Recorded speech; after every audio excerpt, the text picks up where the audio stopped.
Mpenzi msikilizaji wa Sahibu TV1, tunakusalimu tena leo tarehe 9 mwezi Agosti mwaka wa 2026. Huu ni muktasari wa habari tumekuandalia jioni ya leo.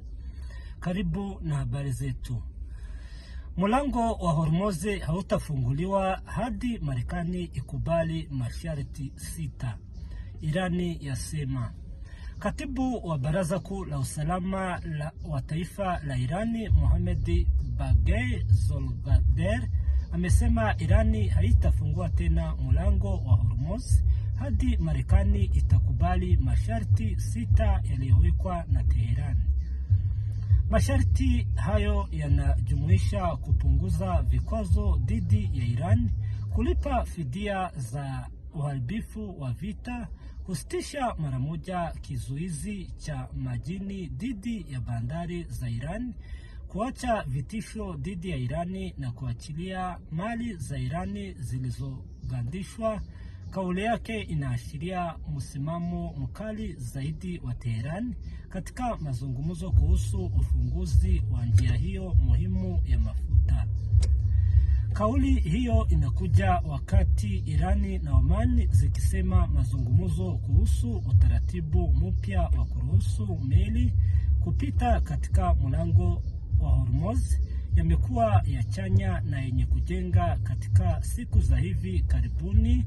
Waziri wa mambo ya nje wa Iran, Abbas Araghchi, amesema mazungumzo hayo yako katika hatua za mwisho, lakini amesisitiza kuwa makubaliano hayatamaanisha mlango huo utafunguliwa mara moja, kwa kuwa ufunguzi wake utategemea masharti mengine.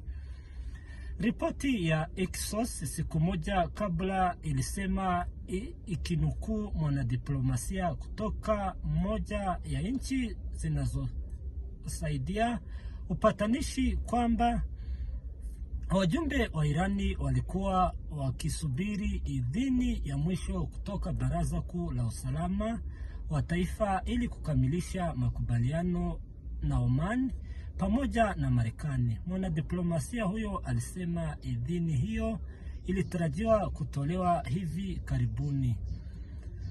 Shirika la habari la Uingereza Reuters pia liliripoti ikinukuu afisa wa Marekani kwamba kumekuwa na maendeleo katika mazungumzo kati ya Irani na Oman, na Washington inatarajia makubaliano kufikiwa hivi karibuni.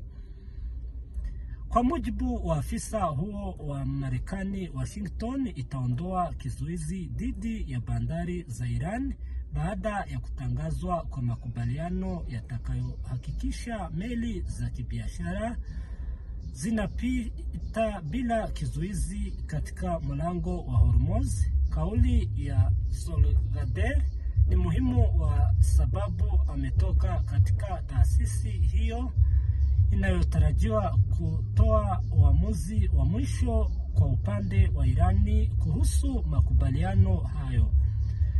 Wakati huo huo, kuna taarifa kwamba Zolgadeh amewasilisha barua ya kujiuzulu kutoka nafasi yake, lakini rais wa Iran Masoud Pezeshkian amepinga hatua hiyo na kumwomba aendelee na kazi. Bwana Pezeshkian alipoulizwa kuhusu taarifa hizo, amesema kuna tofauti kadhaa ambazo wanaendelea kujaribu kuzitatua bila kueleza zaidi tofauti hizo ni za aina gani. Mpenzi msikilizaji wa Sahibu TV1, tunakukumbusha kuendelea kufanya subscribe, share, pia comment ili uweze kupokea matangazo yetu moja kwa moja. Tuendelee na taarifa zetu.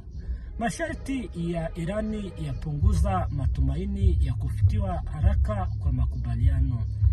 Masharti yaliyotolewa na katibu wa Baraza Kuu la Usalama wa Taifa la Iran, Mohammad Bagheri Zolgadeh, kwa kiasi kikubwa yanarudia masharti yaliyokuwa sehemu ya makubaliano ya mfumo yaliyofikiwa kati ya Irani na Marekani mwezi Juni, lakini sasa Zolgadeh amewasilisha masharti hayo kama sharti la lazima ili mlango bahari wa Hormuz urejee kufanya kazi kikamilifu kama kawaida.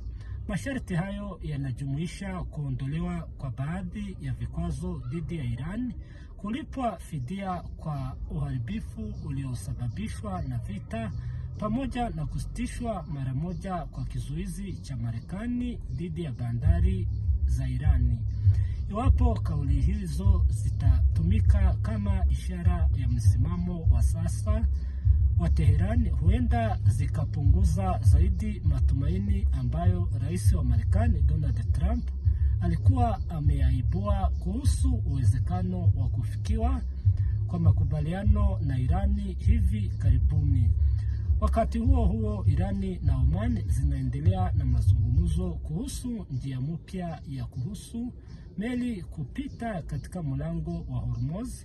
Mpango huo unatarajiwa kusimamiwa kwa pamoja na Irani na Omani, huku nchi hizo zikitoza adha kwa matumizi ya njia hiyo.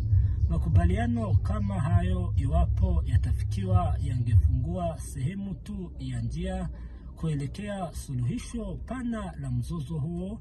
Hata hivyo, yanaweza kumpa Donald Trump njia ya kujiondoa katika vita bila kuhitaji kufikia mara moja makubaliano kamili ya kumaliza mzozo.